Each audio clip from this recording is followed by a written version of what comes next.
Hello my dearest entrepreneur friends, welcome back to another video, or if you're listening to this one on the Omni-channel podcast, welcome back to the podcast. Today we're gonna talk about the art of knowing when to speak and when to let go, because I believe that most people who teach relational intelligence, or most people who consider themselves relationally intelligent, they think that it's about knowing what to say.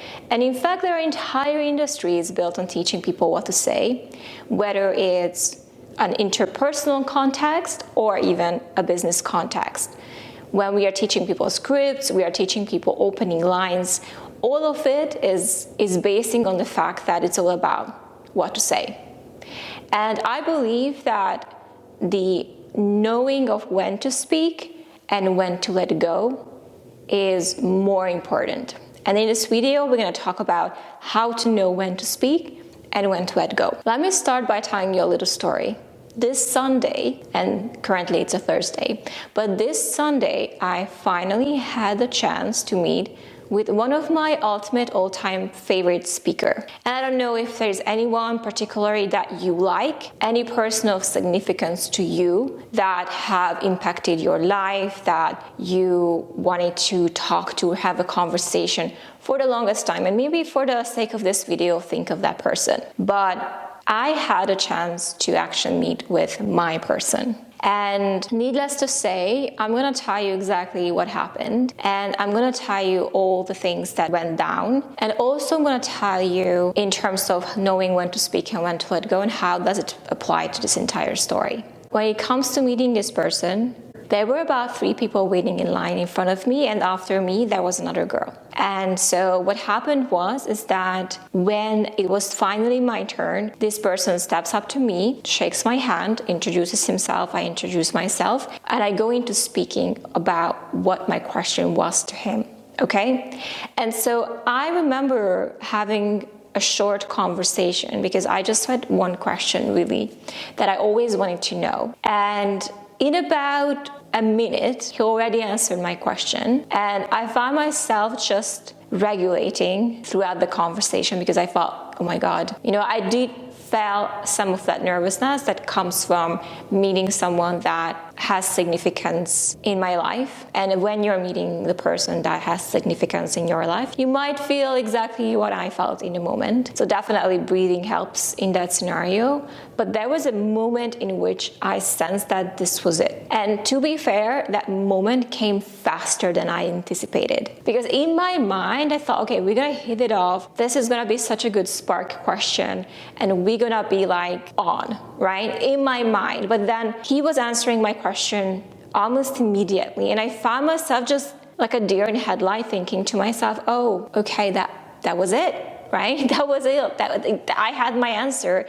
And there was this moment in which I thought, okay, like, should I just say something else? And I said something like, it sounded like an awkward date when you're trying to say something cool, but it's just like, no girl, like, just let it go. And so I said my line, and I watched myself, heard myself from the outside, and thought to myself, okay, this is really over. And then he just turned to me again and said, you know what, I'm glad I clarified that for you. And I'm like, yeah, like I caught myself again, and I'm like, yep, let's go. This was it, girl. There's nothing else left unsaid. Let it go. So I let it go. It was clean exit, all good. And the girl behind me was next online. And so when it comes to when to speak and when to let go, what you will sense, and I think it's a binary system, and this is underneath every single conversation. It's either a speak now or a let go signal. Speak now, let go signal. And sensing the speak nows, like the openings, and sensing the let go signals is ultimately what's going to help you keep conversations clean and efficient and not linger over the conversation more than you should. right?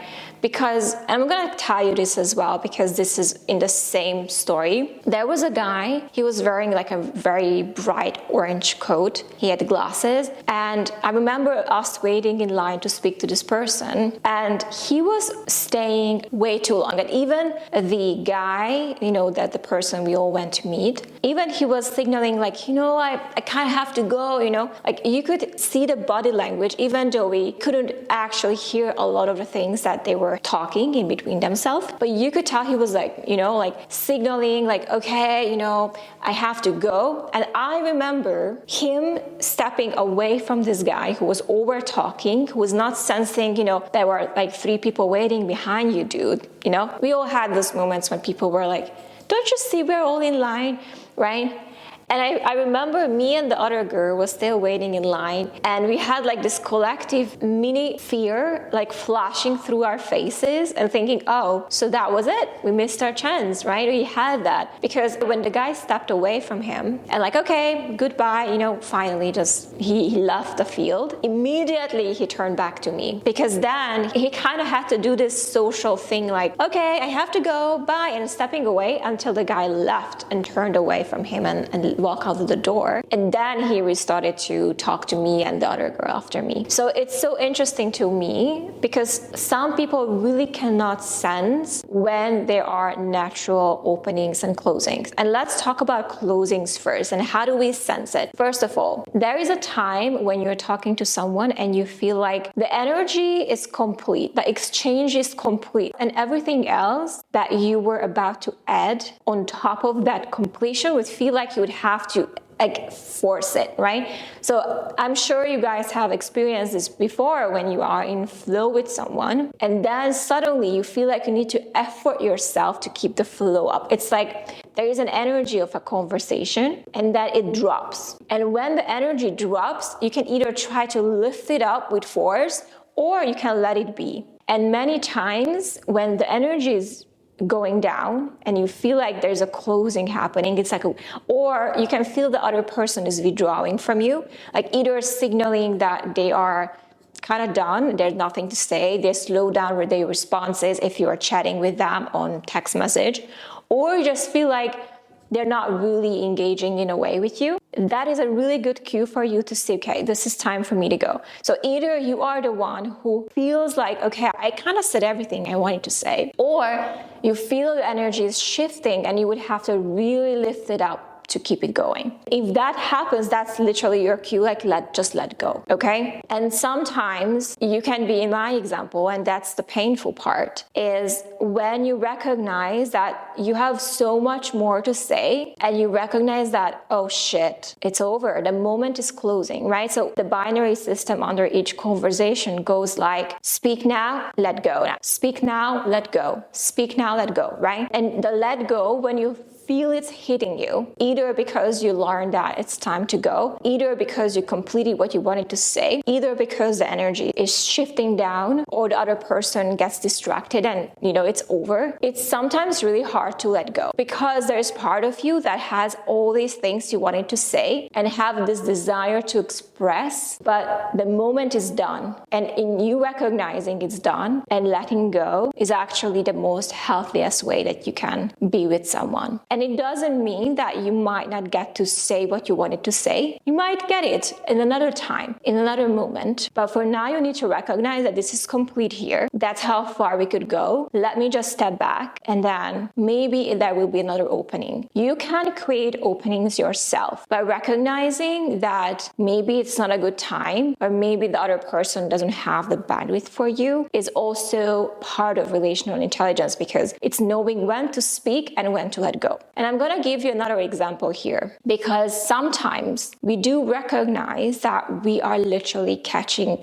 people at the wrong moment. And it's not that you have to always know exactly when to catch them, because especially if we are in a context of a business, right? Or we are talking through text message, messenger, email, right? You don't always know what is the context of the other person. But what you can recognize is if their context is not favorable for you to express, you need to understand that, okay, it's time for me to pause this, let it go, and maybe circle back to it in another moment. So I had this guest in my mind that I already had interviewed, and he's a copywriting legend. And I had him before, like I said, about 3 years ago, and I wanted to really invite him back to my podcast. And so I had this perfect opening in which I created an invitation that was pressure-free. And I remember him saying to my very amazingly crafted pressure-free invitation, he just said, okay. And it was through text message. So I immediately went, okay, like you don't sound very enthusiastic to me. Is it the topic?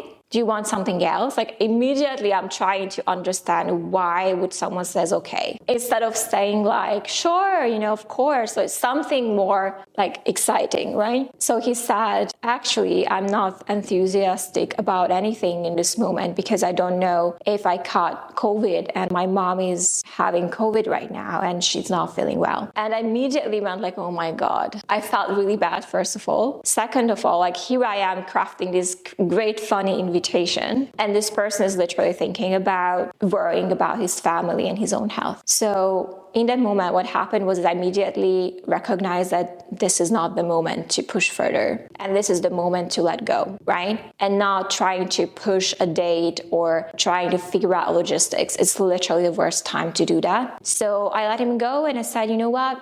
Just don't worry about this right now. And now let's get back to it when you're feeling better, when your mom is feeling better, like whenever it's a better time. And he actually said, if I don't come back, just reach out to me again. I'm like, yeah, sure, I will, right? Think about this for a second, right? Think about a moment in which you caught someone at the worst possible time, and you recognized that their context is right now not at all in a way that they can actually receive and respond to your message, right?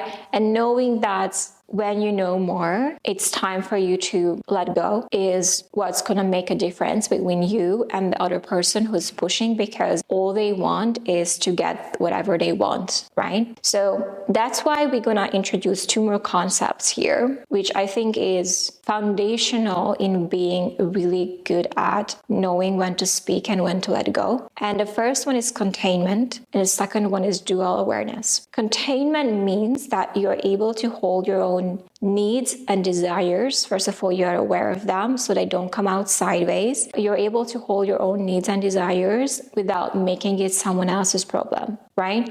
So if you go back to my example, my story in meeting this person, the one that had significance for me, even though I had so much to say, in that moment, I had to contain myself because I could not possibly unload everything on this one. The moment was too short. It wasn't even there. It wouldn't have been open. And had I not been able to contain all my wants, needs, and desires, I would maybe have flooded this person and be like the other guy with the orange coat who was overextending his own moment, and you would have to be like, hey, right? So that interaction for that person was not a positive one in that sense, right? So whenever someone has to defend themselves against you and be like, hey, let me go. Like, just imagine yourself in the situation when someone cannot understand that it was done, like the interaction is done, and it means that they don't have ability to contain because they are thinking about what they want to speak about and they can't read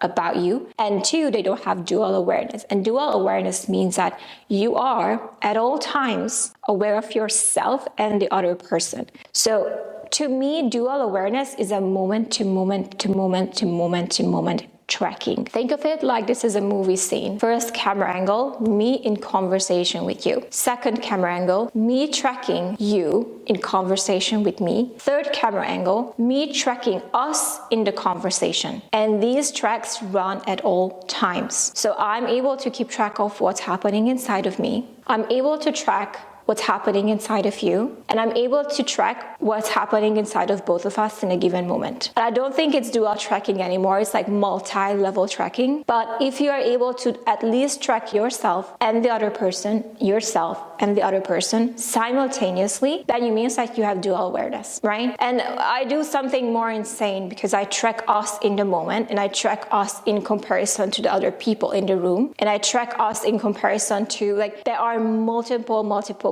layers of tracking running for me, but it's because I have awareness. I don't want to say I have awareness at an insane level, but to me this level of tracking is background process. It's always running, right? But if you can at least get to the point where you understand what's going on in yourself, and you're able to contain it and recognize when to speak and when to let go, and the other person, so you're able to track what's going on for them, that you're already ahead of 99.9% of people who are having conversations with other people, either in a business context or interpersonally. And there's one more thing I want to say here. Sometimes it can definitely be disappointing to know that you don't get to say whatever it is that you want to say until there's a moment for you to speak. So definitely processing that and making peace with that is going to be very, very important. But another thing I wanted to add here, and this is sometimes, especially in business context, it comes up when we are, for example, consulting clients. Like, I do that all the time. And when I'm consulting a client on a weekly basis, I'll tell you this because this is so human and it happens to all of us, that there was this one thing I knew I wanted to tell my client, because like we've been working together for 4 years now and we speak on a weekly basis. And I remember just coming to a very important conclusion that I knew that if I was to tell this person, it would actually make a huge difference for them. They were seeking the answers. Somehow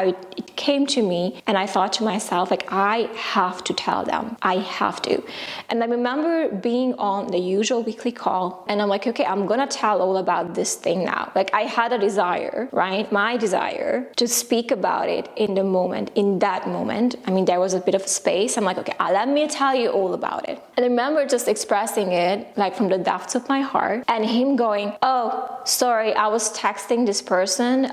She's gonna join into the call, and thinking to myself, like, oh my God, out of everything I just said, there's absolutely nothing that landed. Why? Because I was speaking from my own desires to express, and I forgot to look whether or not he can receive the message. I was so in my own, like, let me tell you this is gonna be, because I thought to myself, he needs to hear this, right? Only then to realize that this was the absolute worst moment for me to speak. Because even if I told him and it mattered, he literally did not have the capacity to hear me. This means that whatever I said then, it was air. It went to the air, it dissolved into nothingness because he was not listening to me. And I'm sure, imagine the times when you are like in face of a client or in a situation in which you want to appear competent or you want to tell something you know is meaningful, you know it matters. But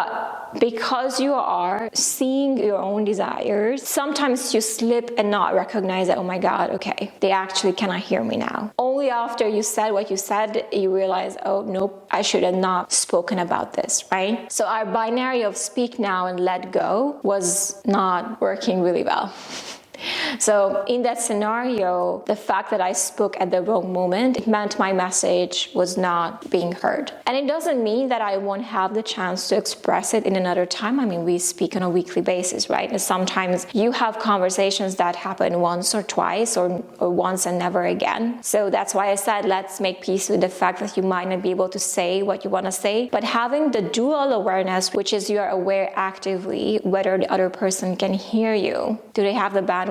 Whatever the context is. If I just said, and it's crazy to me how easy this would have been, if I just said, there's something I observed and I think it would really change something in the way you are operating and seeing yourself. Would you like to know what it is? If I just said that and I would listen to the cues of him looking up or listening or be like, no, I'm actively, I need to get someone else and I actually have 3 minutes, I have to go. Maybe, another time, let's talk about that. said, like finding that moment when he's receptive to actually hear me, it would have made a huge difference, right? So speak now or let go is literally about recognizing when is an opening for you to express. If there is no opening, can I contain? And can I have awareness whether or not this person is able to hear me and have capacity and bandwidth and time, right?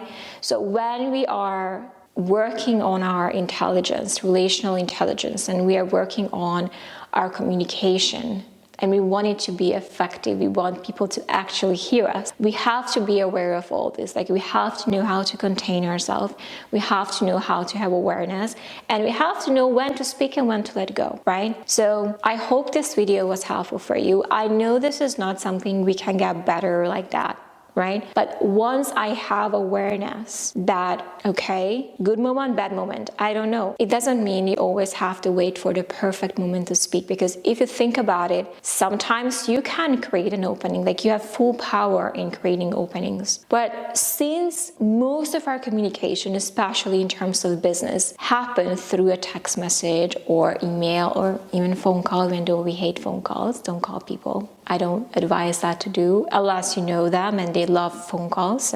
Everyone is a different person, I guess. But by recognizing that they are in a context in which can they receive you and can they not receive you, and based on that information, knowing when to let go. And even when you catch them and they are engaging with you, recognizing that the energy has shifted, this has come to an end, and pulling all that back, even though you have so much more to say, is going to make you very, very relationally intelligent, knowing when to let go. So you won't overstay in a conversation long after it ended. You won't be like that guy who then we all have to be like, gee, like, is he, like, is she, you know, like, when is she gonna finish, like, right? Because many times, and I think this is not to criticize anyone, but many times people speak to kind of express and to relieve themselves, you know, like, I need to get this out of my system or I'm gonna explode. A lot of the times I call it broadcasting. It's not bad, especially if you have someone who's receptive. It only becomes an inconvenience when the other person is not able to hear you or they're not open anymore because they drifted away, right? So recognizing and catching the moment when they are drifting or the conversation naturally drops is going to help you also save your own time, save your own energy, and also your own dignity and self-respect. Because sometimes when we over talk, over message, and I'm gonna bring this to a little bit of an interpersonal realms. I mean, just please tell me if this ever happened to you, where you find yourself sending a wall text message to someone, or you received a very long text message to someone,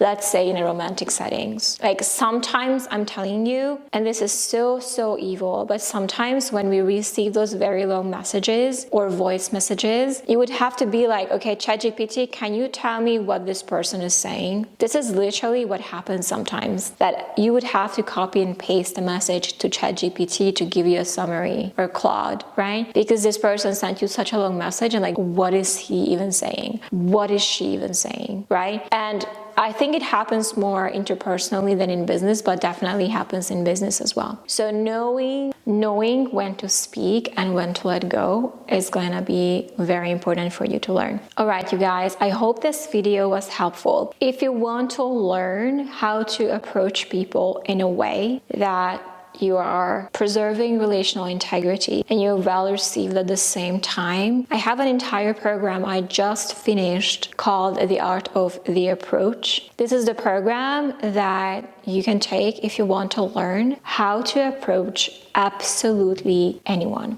whoever you want to. Okay? If you want to come in and watch back the modules that we did inside of the program and want to have access to the entire program, I'm going to put a link in the description of this video wherever you're watching it. I think this will be very helpful for you. It's not necessarily what to say, even though we do cover some of that, but it's about how do I approach people, what energy I'm approaching in, right? And even relational pacing and knowing when to speak and when to let go. In this concept, we talk about in much more detail inside inside of the program. So if that's what you want because you want to know how to approach your favorite people, I'm gonna put a link in the description of this video and you can have access to this program if you want to. Okay? Thank you so much for watching and listening. I'll see you guys very soon. Good luck. And I know it's not easy. It's definitely something you need to practice. But I have faith in you. Bye, guys.